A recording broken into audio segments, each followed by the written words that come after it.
Actu SF, les podcasts.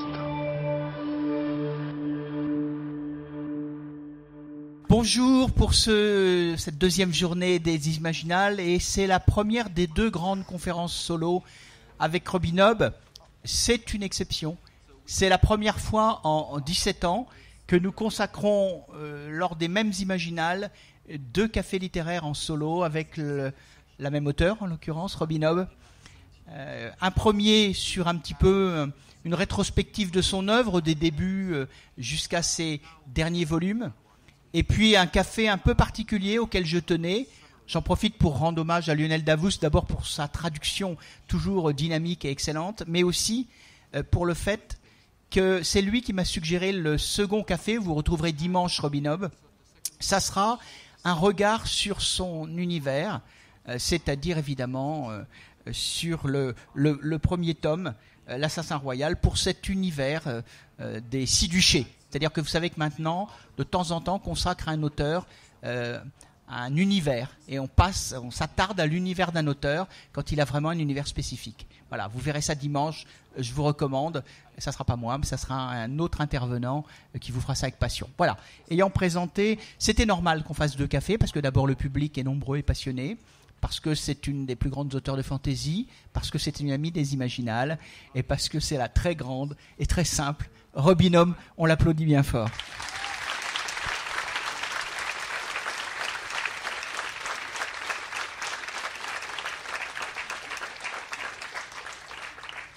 Comment commencer l'histoire ? Comment commencer l'Assassin Royal, sinon par les débuts ? Et ça tombe bien, le premier chapitre s'appelle l'histoire des origines. L'histoire des six duchés se confond nécessairement avec celle de leur famille régnante, les Loinvoyants. Un récit complet nous ramènerait à une époque bien antérieure à la fondation du premier duché, et si leur nom était resté dans les mémoires, nous décrirait les Outriliens, venus de la mer assaillant une côte plus clémente et plus tempérée que les grèves glacées des îles d'outre-mer. Mais nous ignorons les noms de ces lointains ancêtres. Quant au premier véritable roi, il nous est parvenu guère plus que son nom et quelques légendes extravagantes. Il se nommait Preneur, tout simplement, et c'est peut-être avec ce patronyme qu'est née la tradition d'octroyer aux filles et aux fils de sa lignée des noms qui devaient modeler leur vie et leur être. La croyance populaire prétend qu'on usait de magie pour en imprégner définitivement le nouveau-né, et que le rejeton royaux était incapable de trahir les vertus dont il portait le nom. Trempé dans la flamme, plongé dans l'eau salée, offert au vent de l'air, c'est ainsi que les enfants élus se voyaient imposer ces qualités. Du moins le raconte-t-on. Une belle légende, et peut-être un tel rituel a-t-il existé autrefois, mais l'histoire nous montre qu'il n'a pas toujours suffi à lier un enfant à la vertu dont il était baptisé. Ma plume hésite, puis échappe à ma main noueuse, laissant une bavure d'encre sur le papier de Guérépu. Encore une feuille de ce fin matériau gâché dans une entreprise que je soupçonne fort d'être vaine. Je me demande si je puis écrire cette histoire ou si, à chaque page, transparaîtra un peu de cette amertume que je croyais éteinte depuis longtemps. Je m'imaginais guéri de tout dépit, mais quand je pose ma plume sur le papier, les blessures d'enfance saignent au rythme de l'écoulement de l'encre née de la mer, et je finis par voir une plus rouge vif sous chaque caractère soigneusement moulé. Guérépu et Patience manifestaient l'un comme l'autre un tel enthousiasme chaque fois que l'on parlait d'écrire l'histoire des six duchés que j'ai fini par me persuader que l'effort en valait la peine. Je me suis convaincu que cet exercice détournerait mes pensées de mes souffrances et m'aiderait à passer le temps. Mais chaque événement historique que j'étudie ne fait que réveiller en moi les ombres de la solitude et du regret. Je crains de devoir abandonner cette tâche si je ne puis accepter de revenir sur tout ce qui m'a fait tel que je suis. Aussi remets-je et remets-je encore sur le métier mon ouvrage pour m'apercevoir sans cesse que je décris mes origines plutôt que celles de notre pays. Je ne sais même pas à qui je m'efforce d'expliquer qui je suis. Toute mon existence est une toile tissée de secrets, des secrets qu'aujourd'hui encore il n'est pas sans risque de divulguer. Dois-je les coucher sur le papier pour n'en tirer au bout du compte que flamme et cendre ? Peut-être. On rentre Robin Hobb dans l'Assassin Royal par une voix, par l'écriture de souvenirs, par le recul du temps, le temps qui est passé, et pas par une scène d'action. On rentre avec lenteur et complexité et subtilité dans cette immense saga. Pourquoi avez-vous fait ce choix, Robin Hobb?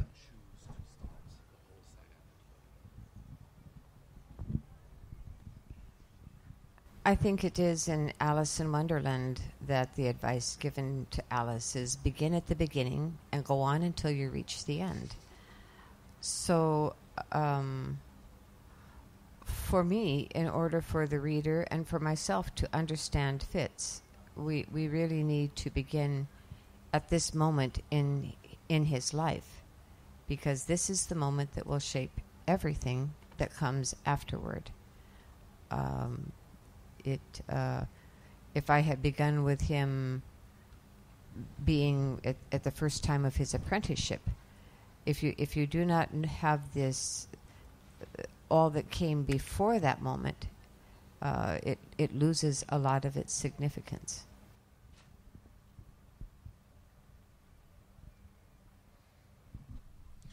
Il me semble que c'est dans Alice au Pays des Merveilles où il y a un conseil qui est dit « Commence au commencement, continue et arrête-toi à la fin ». Pour moi, pour le lecteur, pour qu'on puisse comprendre Fitz, il me semblait nécessaire de commencer par là, à ce moment-là de sa vie, parce que c'est le moment qui va façonner tout ce qui va arriver ensuite. Si j'avais commencé par exemple au moment où il commence à être apprenti assassin, si on n'avait pas les clés de ce qui s'est passé avant, je pense que cet événement aurait perdu beaucoup de sens.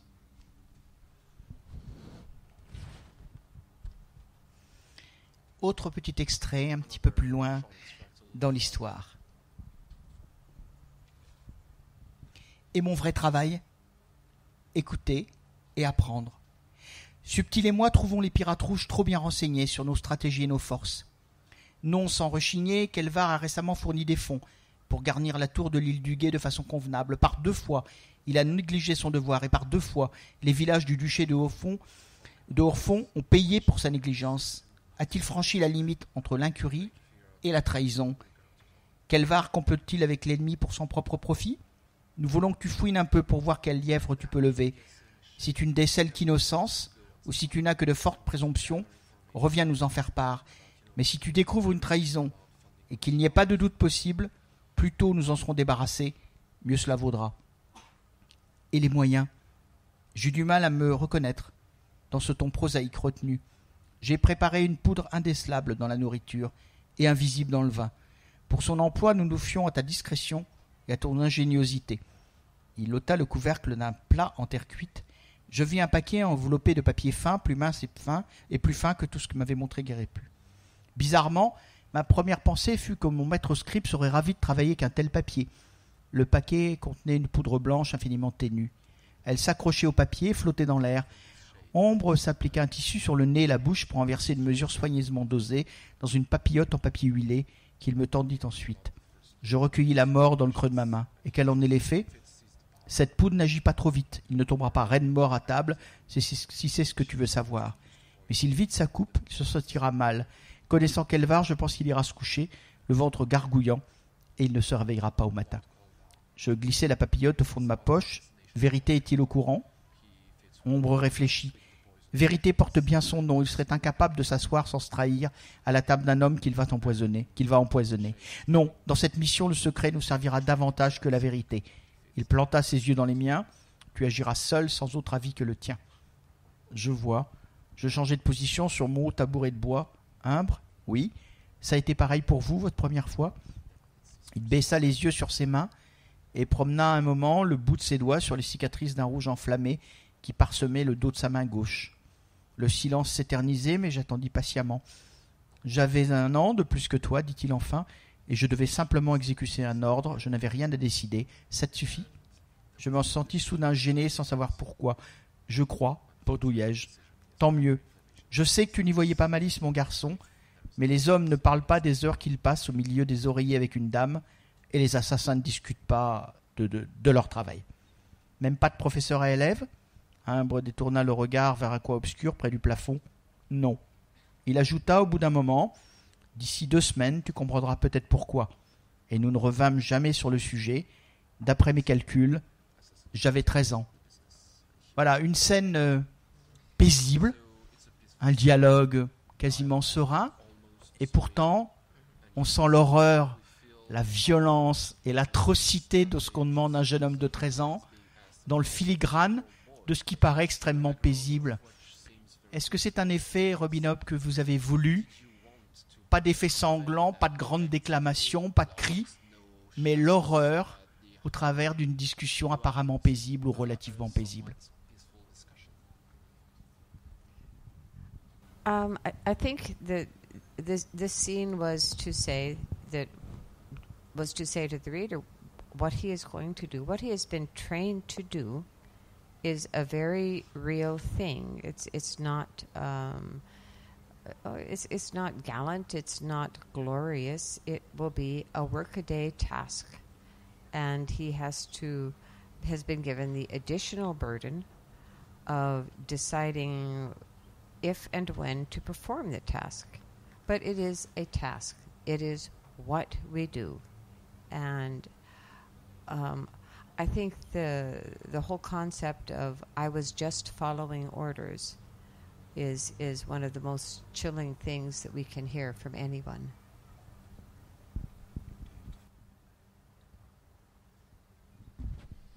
Je crois que dans cette scène, ce que j'espérais dire au lecteur, c'est que ce que Fitz a été entraîné à faire, ce qu'il va faire, c'est quelque chose de très réel. C'est pas galant, c'est pas beau, c'est pas glorieux, mais c'est un boulot, c'est une tâche. Et en plus, il a le fardeau de devoir savoir s'il doit le faire et quand il doit le faire. Mais c'est juste une tâche, c'est ce qu'on fait dans ce métier. Et je pense que toute l'idée, la réplique, je suivais juste les ordres, c'est une des choses les plus glaçantes qu'on peut entendre, et je pense que c'était ce que j'essayais de dire à travers cette scène. C'est peut-être la première interrogation qu'on peut avoir sur votre roman. C'est un roman d'abord d'aventure, un roman passionnant. C'est un roman aussi où, sans jamais être didactique, sans jamais faire de prêchi-prêcha, vous posez d'énormes questions sur les choix de vie, sur l'obéissance à l'ordre, sur l'acceptation des choses ou leur refus, et sur la culpabilité. Où tirez-vous ce background? Comment avez-vous envisagé, quand vous avez construit, imaginé votre saga, de traiter à la fois d'un roman d'aventure, de raconter une histoire, de nous faire partager des personnages, et néanmoins avoir une trame qui balaye l'ensemble des sujets importants dans la vie d'un être humain ou d'une société, ou peut-être finalement, je vais aller jusque-là, vous inscrire dans la logique shakespearienne?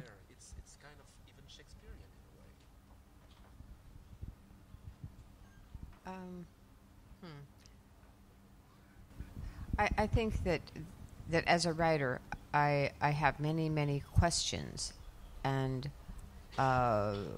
when I write, I am kind of looking for answers for myself. Not that I have answers, but I try out answers.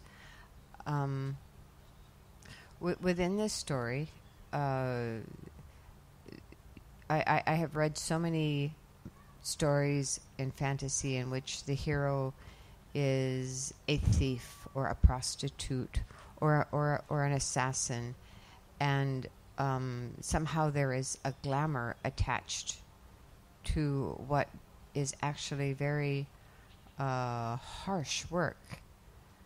So I wanted to look at that and say, to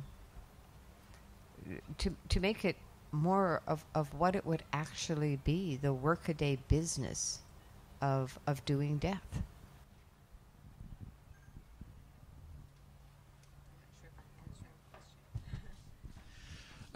En tant qu'auteur, je pense qu'en fait j'ai énormément de questions, et quand j'écris, je cherche les réponses avant tout pour moi. Non pas que je les ai, mais j'en essaye et j'expérimente avec. Et j'avais lu en fantasy, j'avais lu tellement de récits où les personnages principaux sont des voleurs, des prostituées, des assassins, et il y a un petit côté glorieux fréquemment qui est transmis dans ces récits, alors que c'est un travail extrêmement dur, extrêmement rude. Et quand je l'ai envisagé ce genre de choses, j'avais envie de l'attaquer sous l'angle, en fait, quelque part du simple travail, de la tâche à la fois terrible, mais simplement qui est le simple business de distribuer la mort. Autre petit extrait, Vase B. Être roi servant ou reine servante, c'est savoir parfaitement faire la part de la responsabilité et de l'autorité. Cette position, aurait, dit-on, été créée pour satisfaire la soif de pouvoir d'un héritier au trône, tout en lui apprenant à exercer l'autorité. L'aîné de la famille royale accède à ce statut à son 16e anniversaire et, de ce jour, le roi servant ou la reine servante endosse une pleine part de responsabilité dans le gouvernement des 6 duchés. En règle générale, il se voit confier des devoirs dont le monarque régnant s'occupe le moins et qui peuvent grandement varier d'un souverain à l'autre. Sous le roi subtil, Chevalerie fut le premier roi servant. Son père lui délégua tout ce qui touchait aux frontières, à lui les guerres, les négociations, la diplomatie, l'inconfort des longs voyages et la vie pénible des campagnes militaires.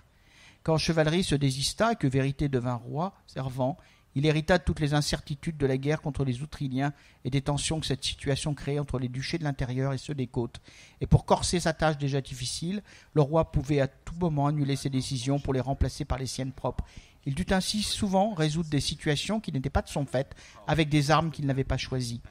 Encore moins confortable peut-être était la position de la reine servante Kétriken. Ses manières de montagnarde les désignaient comme étrangères à la cour des 6 duchés. En des temps moins troublés, peut-être eût-elle été accueillie avec davantage de tolérance, mais l'agitation générale du royaume mettait la cour de Castelcerf en effervescence. Les navires rouges venus des îles d'outre-mer dévastaient nos côtes comme jamais depuis des générations et détruisaient plus qu'ils ne pillaient.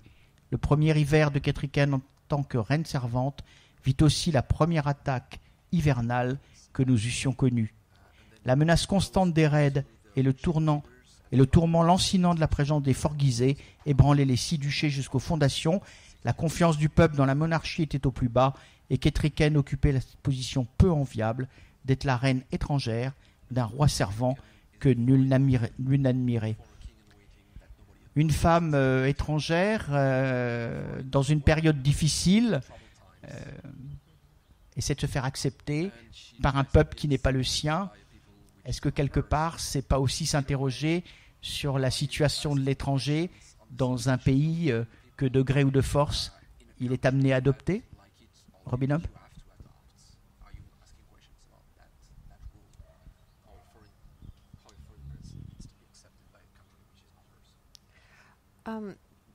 Some of that scene is about that chivalry is in training and has to perform his duties in much the same way that Fitz does. That you may not like it, you may not have control over what you are expected to do, and you still have to find a way to do it. So this marriage is a political alliance. It is not Verity's choice. It isn't really Ketrikin's choice. She comes to the 6 duchies with a very different philosophy as to what a queen or a king is. She sees herself as a sacrifice, as somebody who must put the good of her people far ahead of any of her own concerns. But the difference in philosophy, the difference in appearance, she is tall and strong and blonde among a people where they are darker and the women are shorter and rounder, and so she is a stranger in a strange land in every possible way, making the best of her situation. I was not really looking at any larger question than Ketrikin and Verity are both in very difficult situations, and they have to make the best of it.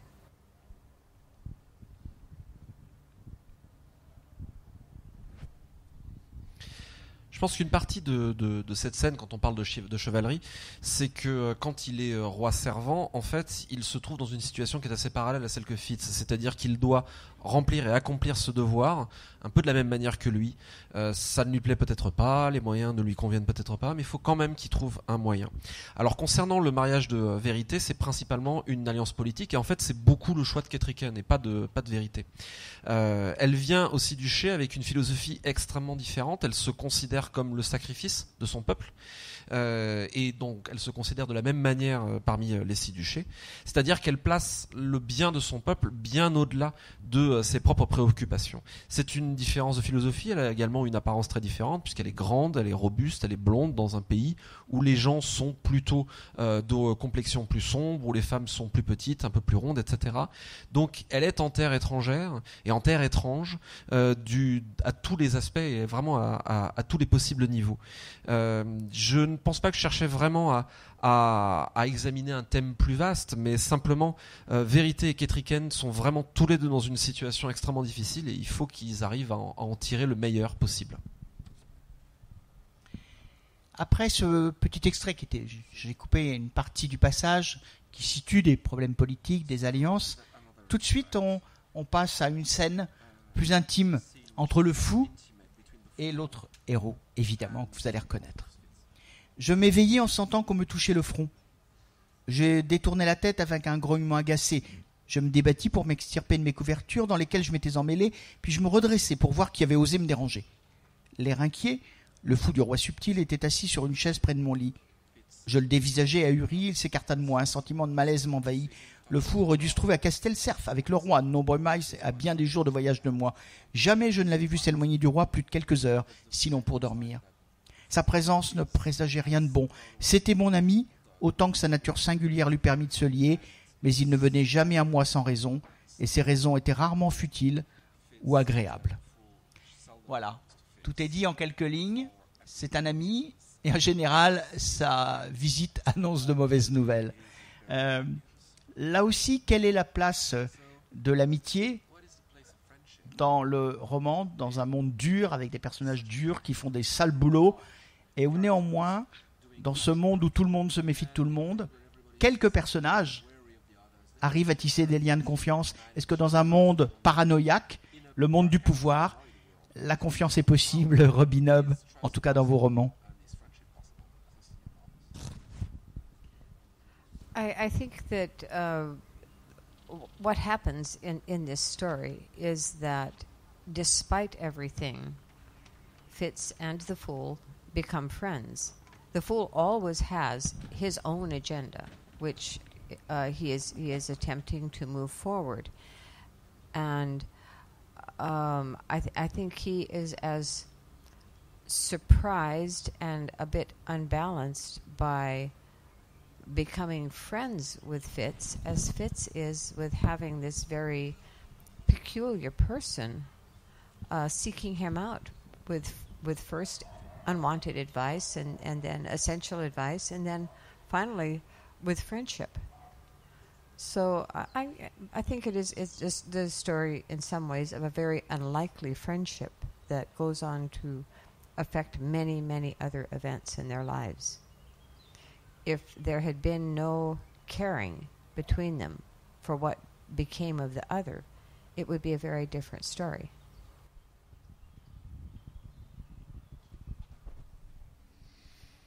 Je pense que dans le fond en fait de cette histoire, c'est que malgré tous les événements, Fitz et le fou réussissent à devenir amis. Et je pense que c'était aussi la question de traiter cette possibilité d'amitié dans ce monde un peu dur. Le fou a toujours ses propres projets qu'il essaye d'avancer et de faire progresser. Et en fait, en utilisant Fitz en général, il est aussi étonné finalement et déstabilisé de se retrouver ami avec Fitz, que Fitz l'aide d'avoir cette personne un peu étrange qui vient lui proposer, qui vient lui donner des conseils d'abord dont il veut pas, ensuite dont il va se rendre compte qu'ils sont nécessaires, et finalement il va aussi tisser un lien d'amitié avec lui. Donc je pense que c'est aussi l'histoire d'une amitié extrêmement improbable qui va, entre ces deux personnes, qui va influencer énormément beaucoup d'autres événements dans leur vie, et je pense que s'il n'y avait pas d'affection sincère entre les deux, cette histoire aurait été très différente. On va abandonner l'assassin royal et tous ses personnages. Certains d'entre vous les connaissent déjà. En fait, évidemment, ceux que j'envie, c'est ceux qui vont les découvrir encore. Puisque c'est, comme j'ai dit dès le début, mais vous le savez tous au moins de réputation, que c'était une des plus belles sagas de la fantasy moderne. On va partir ailleurs, brièvement, parce qu'on n'aura pas trop de 50 minutes pour faire le tour d'une telle œuvre. L'Arche des Ombres. On part sur la mer. C'est une parenthèse, c'est une respiration. On va s'éloigner de la terre. Pourquoi, Robin Hobb, avez-vous envie d'explorer ce chemin de traverse, qui n'est pas un chemin de traverse, mais qui est un chemin maritime? En quoi la mer vous a-t-elle attiré? Et en quoi ce petit détour par rapport à l'ensemble de la saga était-il pour vous important?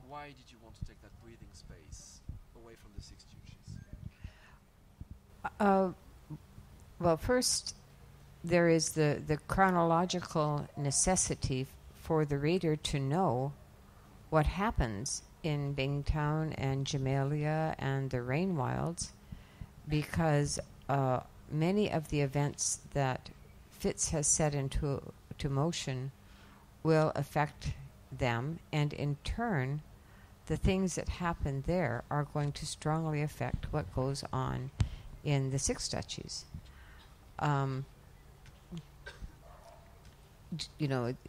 Just as events in the United States are going to ultimately affect events in France. If you tried to write a world history and it is only the history of your country, many things become, you cannot understand them. So it was a necessary chapter for me to write. I forgot the second part of the question.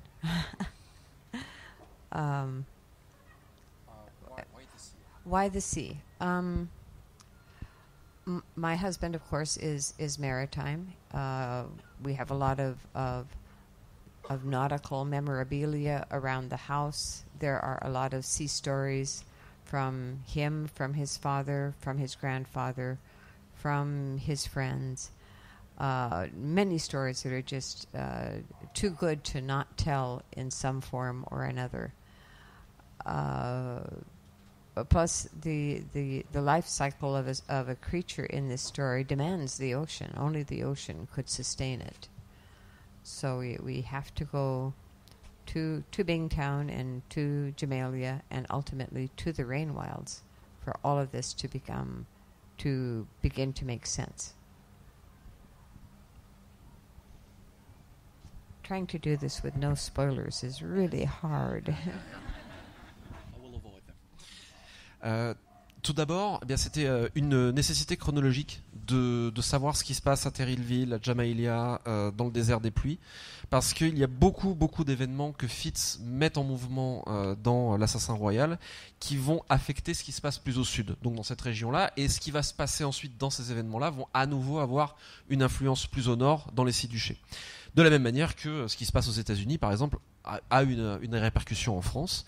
Et je pense que quand on essaie d'écrire l'histoire d'un monde, on ne peut pas juste écrire et comprendre cette histoire si on écrit que sur son propre pays, par exemple. Donc c'était un chapitre nécessaire pour moi qu'il fallait que j'écrive. Pourquoi la mer ? Bien, mon mari mène une vie maritime. Nous avons beaucoup de bibelots et d'objets d'origine nautique chez nous. Et donc nous avons évidemment beaucoup d'histoires qui me viennent de lui, qui viennent de son père, qui viennent de son grand-père, qui viennent de ses amis. Et ces histoires sont tellement bonnes que ce serait dommage de ne pas les écrire ou les relater sous une forme ou une autre. Il y a aussi autre chose, c'est que le cycle de vie d'autres créatures dans les aventuriers de la mer nécessite l'océan. Donc c'est pour ça qu'il fallait descendre à Terrillville, à Jamalia et dans le désert des pluies pour que ces événements prennent leur sens. Un tout petit extrait. C'est quoi ce que vous allez réussir à obtenir ? Kenneth faillit céder à la tentation de tout révéler aux marins, mais non. Il avait prévu son plan avec trop de soin, il l'avait trop souvent répété mentalement. Il attendrait que le Marietta soit en route et que Gankis ait le temps de fournir à l'équipage sa version des événements de l'île. Cela ne devrait pas prendre longtemps, le vieux matelot était bavard et après leur absence, les hommes seraient dévorés de curiosité sur leur visite dans l'île. Une fois qu'ils auraient le vent dans les voiles et qu'ils seraient bien en chemin pour partage, Kenneth ferait appeler l'équipage sur le pont. Emporté par son imagination, il se voyait le visage baigné de lune tandis qu'il s'adressait aux hommes réunis en dessous de lui dans le passe-avant. Ses yeux pâles s'allumaient à l'évocation de cette scène. Ils traversèrent la plage beaucoup plus vite que lorsqu'ils y cherchaient des trésors, et peu de temps après, ils escaladaient la sente escarpée qui menait à l'intérieur boisé de l'île. Kenneth se gardait bien de manifester devant Gankis l'inquiétude que lui inspirait le Marietta. Les marées montaient et descendaient dans la baie avec une amplitude qui ne devait rien aux phases de la lune. Un navire qu'on pensait ancré en sécurité dans la baie pouvait soudain se retrouver raclé des écueils qui n'étaient pas là lors de la précédente marée basse. Kenneth ne voulait pas courir de risque avec son Marietta.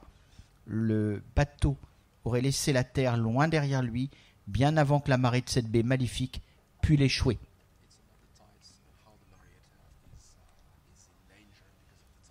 On va continuer à avancer avec la dernière série, Le Fou et l'Assassin, mais avant de vous lire un petit extrait du Fou et de l'Assassin et de continuer à interroger Robin Hobb, je voudrais évoquer brièvement la Cité des Anciens.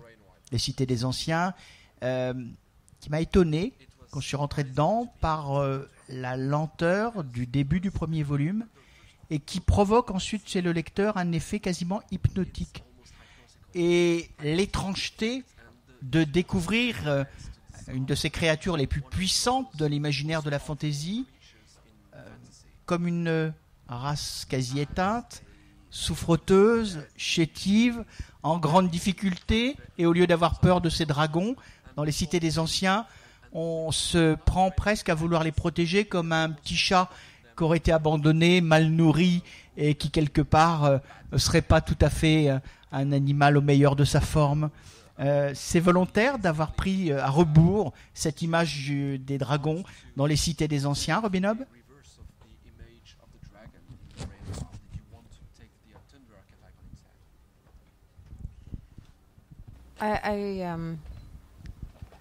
I like my magic to have a strong basis in biology and in a very strange way. So, this is hard to do with no spoilers. The creatures when we start speaking about the dragons in the Rain Wild Chronicles, they have had a very bad start to their life due to events that you would learn about in the ship's books, the Live Ship Traders. They're not nice. But you could feel a sense of duty towards them.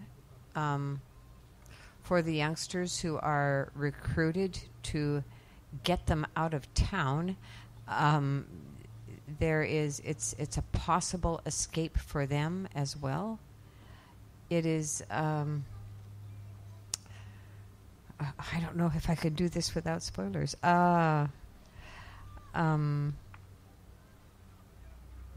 They are outcasts, as the youngsters who are taking them out of the city, the Dragon Keepers.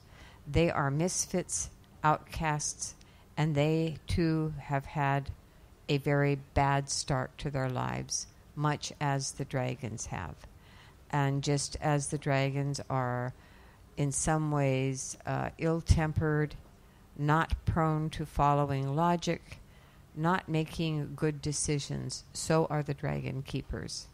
And they're all going to have to try to muddle through as best they can.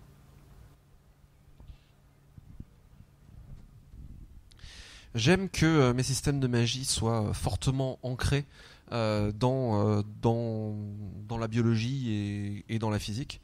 Et les créatures, donc les dragons que l'on a au début du désert des pluies, au début de la cité des anciens, disons que leur vie a mal commencé dû à des événements qu'on découvre dans les aventuriers de la mer. Ce ne sont pas des animaux gentils. Certains sentent une forme de devoir envers eux, et notamment, on recrute des jeunes gens pour en fait les emmener loin de la ville. Et pour eux, c'est également la possibilité de s'échapper pour ces jeunes gens, parce que ce sont plus ou moins ces gardiens des dragons, ce sont plus ou moins des parias, des gens qui vivent en marge, et eux aussi ont leur vie a mal démarré comme les dragons. Les dragons ont mauvais caractère, ils ont du mal à suivre la logique, mais ces jeunes gens également, et en fait, ensemble, ils vont devoir plus ou moins essayer de se débrouiller pour s'en tirer du mieux possible. Quand on voit ensuite la progression des personnages de cette série, quand on les voit s'enfoncer de plus en plus dans des zones peu cartographiées, on a l'impression, je me trompe peut-être, qu'on est dans le récit d'exploration. Et je me suis demandé si, bien sûr, transposé complètement, il n'y avait pas un petit rapport avec une sorte de Huckleberry Finn. Est-ce qu'il n'y avait pas un hommage au roman d'aventure américain? Est-ce que, quelque part, vous ne rendez pas hommage à vos grands prédécesseurs, vous qui êtes l'une des plus grandes auteurs de la fantasy contemporaine, Robin Hobb?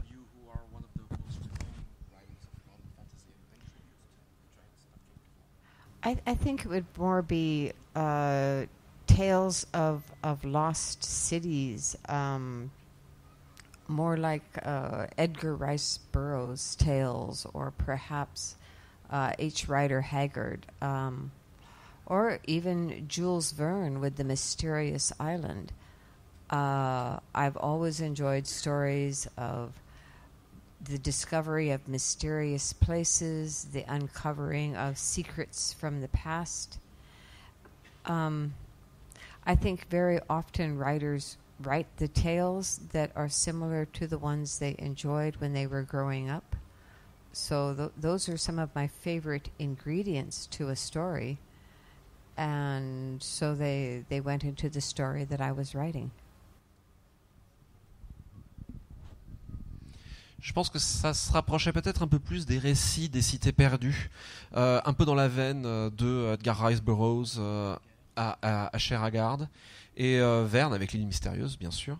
Et j'aimais beaucoup quand j'étais enfant, quand j'étais adolescente, j'aimais beaucoup ces histoires où on découvre des endroits mystérieux, on découvre les secrets du passé, et c'était vraiment les histoires que j'aimais, et on raconte fréquemment, on dit que les auteurs ont tendance à écrire un petit peu dans la veine des histoires qui les ont marqués quand ils étaient enfants et quand ils étaient plus jeunes.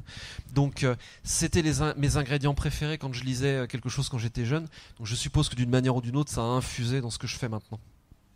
Avant de passer à la suite et en fait la grande fin du cycle, je voulais ajouter un petit mot, puisqu'on n'a pas pu évidemment explorer comme je l'aurais souhaité les cités des anciens, que c'est une très jolie série, que j'ai rarement lu des ouvrages où on a l'impression que les personnages se perdent, je dirais physiquement, dans des marais, dans des lieux difficiles, etc., prennent des risques, et qu'en même temps, quelque part, ils se trouvent eux-mêmes.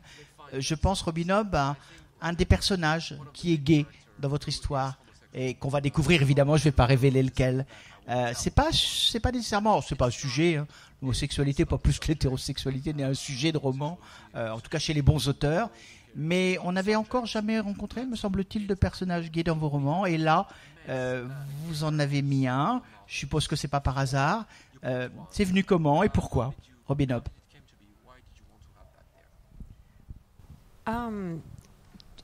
To me, it is one aspect of a person, and often our gender is not the most important aspect. If I were to call up a stranger on the phone that I wish to do business with, I would not say, "Hello, this is Megan. I'm a heterosexual woman, and I would like to have Wi-Fi installed at my home." Because this aspect of me has no bearing on that part of my life, but it is part of our identity. And obviously, when I was attracted to the man who would become my husband, then it was a very important part of that attraction. I do think that just as I have a character earlier in the chronology of the books, we have a character who has Down syndromes.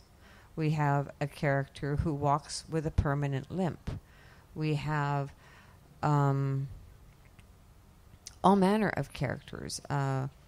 Patience is not the most organized person in the world. But these are just aspects, and it does affect her life. All of those aspects, the fact that Burke walks with a limp affects what he does. The fact that there are characters who are homosexual, and so their romance is going to be with a person who accepts that. It's just it's part of the character. When the character steps onto the stage, that is who that person is, and so it becomes a part of the story. So it's not like I don't make a checklist and say I must have at least one warrior who is a lesbian. I must have at least one person whose skin is a different color. I need to have a person who fits this body type.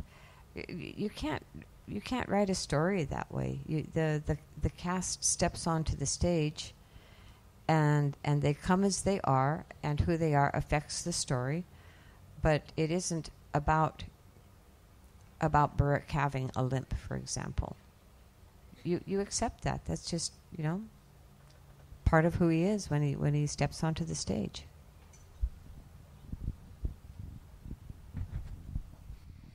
Pour moi, cet aspect-là, c'est un aspect d'une personne. On parle souvent, par exemple, du genre, mais c'est pas du tout l'aspect le plus important d'une personne. C'est une part importante, mais ça n'est pas du tout la plus importante. Et par exemple, imaginons si jamais j'ai envie de faire des affaires ou d'être cliente avec quelqu'un, je prends pas mon téléphone pour dire bonjour, je m'appelle Megan, je suis une femme hétérosexuelle, voulez-vous venir m'installer le Wi-Fi, s'il vous plaît? Donc, alors bien sûr, c'est un aspect de moi qui a eu de l'impact sur ma vie. C'était évidemment une grande part de l'identité, et c'était une grande part de la mienne quand j'ai été attiré pour la première fois par l'homme qui est devenu mon mari. Bien sûr, ça a joué un rôle important à ce moment-là, mais bon, plutôt dans la chronologie, on a également un personnage qui a le syndrome de Down, un personnage qui boite, etc. On a toutes sortes de caractères différents, de personnages différents. Patience, par exemple, n'est pas la personne la plus organisée du monde. Ce sont juste des aspects, et cela affecte ce que ces personnages font. Si l'on a un personnage homosexuel, bien sûr, cela va influer sa vie sentimentale, puisque cela va devoir se faire avec une personne qui, évidemment, partage cette attirance et l'accepte. Mais c'est juste une partie du personnage. Quand le personnage arrive sur scène, cela fait partie de qui il ou elle est, et cela devient une partie ça devient une part de l'histoire. Évidemment, j'écris pas avec une liste de cases à cocher en me disant alors il me faut une lesbienne, il me faut une personne dont la peau est d'une couleur différente, il me faut quelqu'un dont le type corporel soit un peu différent. On peut pas écrire une histoire de cette manière-là. Donc les personnages viennent tels qu'ils sont, et cela affecte l'histoire. Quand Burrish vient sur la scène et qu'il boite, on l'accepte, ça fait partie de qui il est, et cela fera partie de l'histoire. On approche hélas déjà, je passerai des heures à rester comme une homme, à lui poser des questions. On va encore un petit passage, voilà. Du fou et de l'assassin. Un roman plein de douceur, mais de la violence aussi, bien sûr, rassurez-vous. Le lecteur, on sait qu'il en a besoin. Plein de douceur, plein de tendresse. C'est aussi un roman un peu crépusculaire, puisque les personnages vieillissent, et que le vieillissement, évidemment, anticipe la mort, et que pour nous tous, c'est évidemment une question, plus ou moins à court terme. Et on va peut-être rentrer dans le livre.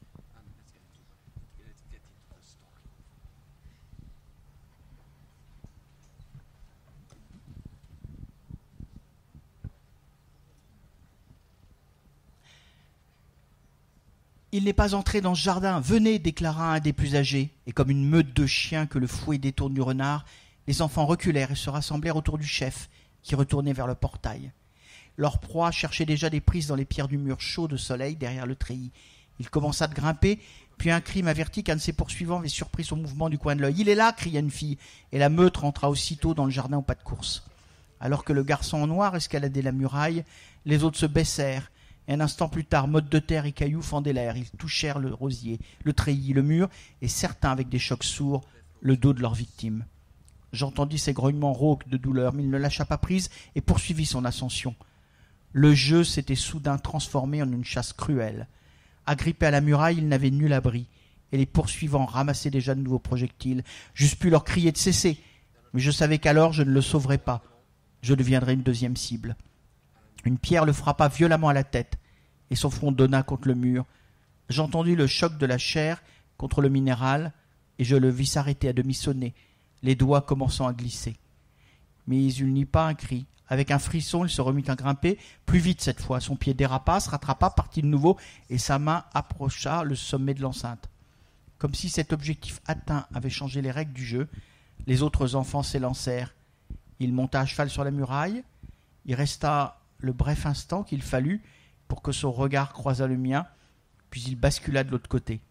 Le sang qui maculait son menton était d'un rouge choquant sur sa peau blême. Voilà, scène d'enfance, scène de violence. Finalement, c'est pas des tueurs, c'est pas l'assassin du roi, mais la violence est partout, y compris chez les jeunes êtres humains. Robin Hobb?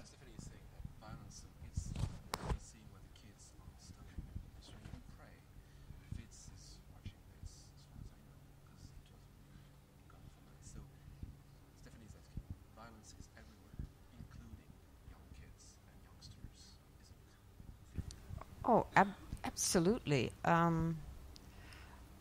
Children have no concept of other creatures. Very young children have no concept of other creatures feeling pain or not wanting. You know, we've all pull the cat's tail because it's fascinating. Pinch your brother. According to current scientists, your brain does not fully develop its ability to comprehend consequences until you are probably between 22 and 24 years old. So it is one reason when I am horrified when a youngster in his teens does some terrible thing and we try them and punish them as if they were adults, when a simple MRI could tell us this is not an adult.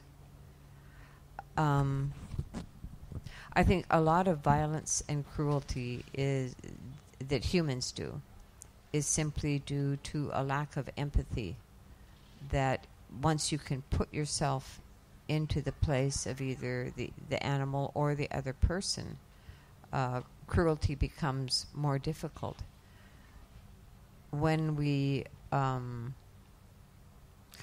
teach our children that certain kinds of other human beings aren't really human beings because they worship a different god, or they have a different kind of hair, or they eat foods and the spicy food makes them smell different, or they have we are enabling cruelty and violence because we have immediately put them out of the category of that could be you. I don't want to get too dark on this, but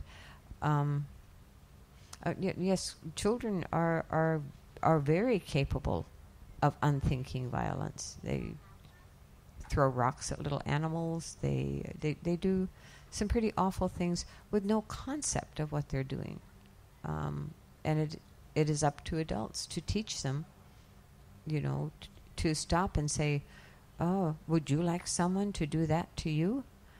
And to try to awaken that awareness in them.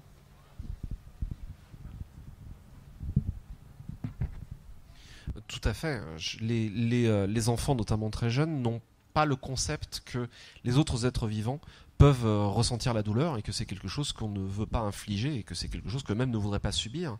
On tire la queue des chats parce que c'est fascinant, elle bouge, on pince son frère, etc. Et en fait, il y a des travaux scientifiques récents qui montrent que le cerveau d'un être humain n'est pas entièrement développé, et notamment la capacité de comprendre et d'envisager et d'assimiler les conséquences des actes n'est pas pleinement développée avant l'âge de 22 ou 24 ans. Et c'est pour ça que c'est absolument horrible quand on voit des jeunes, des adolescents qui commettent des actes absolument terribles, et on les fait passer en justice et on les juge comme des adultes, alors que la première IRM venue montrerait avec le cerveau que non, ce n'est pas un adulte. Et je pense qu'il y a beaucoup de violence et de cruauté dans l'humanité qui vient du manque d'empathie. Parce que si on se place à la place justement de quelqu'un d'autre, la cruauté et la violence devient évidemment mécaniquement beaucoup plus difficile. Et du coup, quand on enseigne aux enfants qu'il y a des sortes d'êtres humains qui finalement ne sont pas vraiment des êtres humains parce qu'ils adorent des dieux différents, parce qu'ils se coiffent différemment, parce qu'ils mangent différemment et donc les épices les fait sentir différemment, tout ce qu'on fait, c'est autoriser et justifier cette violence. On n'enseigne pas justement ce qu'on devrait faire à ces enfants, on ne leur renseigne pas. Il ne faut pas faire ça parce que ça pourrait être toi à leur place.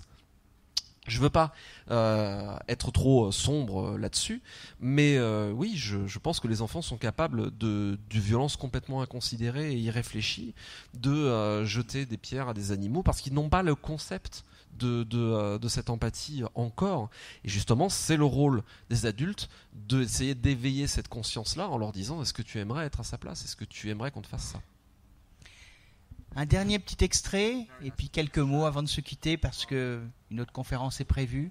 Et puis vous retrouverez Robin Hobb, bien sûr, tout à l'heure sous la bulle de livre, demain aussi, et vous la retrouverez dans son grand café solo. Encore une fois, vous verrez, ça sera encore un bonheur. La douleur dans mon cœur s'était soudain transformée en une douleur dans mon ventre. Elle s'ajoutait à celle de devoir garder mes rêves pour moi, sans jamais pouvoir ni les raconter, ni les coucher par écrit, surtout ceux qui me venaient désormais. Ils étaient à la fois effrayants et attirants, tentants et terrifiants. Il me demandait de les rendre réels. Et à chaque jour de notre voyage, ils devenaient plus réels pour moi, comme si je m'approchais toujours davantage d'un avenir inéluctable que j'allais moi-même créer. Je fermai les yeux un instant, puis les ouvris sur la ville aux couleurs pastel qui s'étalait devant moi. Je m'obligeais à voir à quel point elle était jolie, et je m'imaginais heureuse là-bas. Je trottinerais dans ces rues, je saluerais les gens de ma connaissance et ferais des courses pour Doualia. Et un jour, je m'échapperais. Non, je ne devais pas nourrir cette pensée ni un tel projet, pas encore. Ah, quelle ville charmante! J'aurais le merveilleux sentiment d'y être chez moi, quel bonheur! Je laisserais filer une copie de cette pensée. J'avais découvert que je pouvais infuser ce genre d'idées dans l'esprit de Doualia, même en dehors de sa présence. Ces pensées étaient pour moi une forme que je connaissais à présent comme celle de Vanaliar. Pour voir, j'instillai à ce dernier une goutte de ma félicité imaginaire, et pendant un moment, je le sentis empli d'un sentiment chaleureux. Puis je le rejeta, ma pensée, comme d'un revers de main. Il ne savait pas comment faire pour que ses pensées me parvinssent clairement. Cela arrivait parfois, mais je pense que c'était davantage le fruit du hasard qu'une capacité chez lui qui l'eût mise volontairement en œuvre. Je n'entendais pas directement ses pensées, mais je percevais sa méfiance envers moi, et derrière cette méfiance, sa blessure. Il avait vraiment cru que, par je ne sais quel miracle, je deviendrais son frère et que je l'aimerais comme personne ne l'avait jamais aimé. Il avait vu pour nous un chemin que je n'avais quant à moi jamais vu. Pendant une seconde, la pensée poignante qu'il se sentait peut-être aussi abandonné que moi me fit honte. Et puis je la rejetai violemment et la chassai de mon esprit. Non, il avait prêté la main à mon enlèvement, il avait participé à la destruction de ma maison, il avait piégé et aidé à tuer la seule personne qui se fût montrée amicale envers moi durant cet horrible voyage. Comment pouvait-il penser un seul instant qu'on allait l'aimer alors qu'il avait commis ces crimes? On ne dira pas qui. Voilà, on est dans le dernier volume où on va devoir quitter des personnages que nous avons tant aimés. Si vous ne les avez pas encore découverts, vous allez avoir beaucoup de chance, beaucoup de lectures pour les mois qui viennent. C'est une série fabuleuse, mais je voudrais terminer en vous donnant un petit conseil. C'est de lire un recueil de nouvelles. Robin Hobb écrit peu de nouvelles, mais elles sont toujours extrêmement brillantes, qu'il s'agisse de nouvelles de fantasy ou de nouvelles de science-fiction. J'ai eu l'immense bonheur de faire traduire et de publier, je remercie encore Robin Hobb, dans la revue Galaxy, revue de science-fiction que j'ai dirigée pendant une dizaine d'années avant de passer la main à quelqu'un d'autre. J'ai eu le plaisir de publier une nouvelle de science-fiction de Robin Hobb. Elle me touche toujours. À chaque fois, j'ai la même émotion.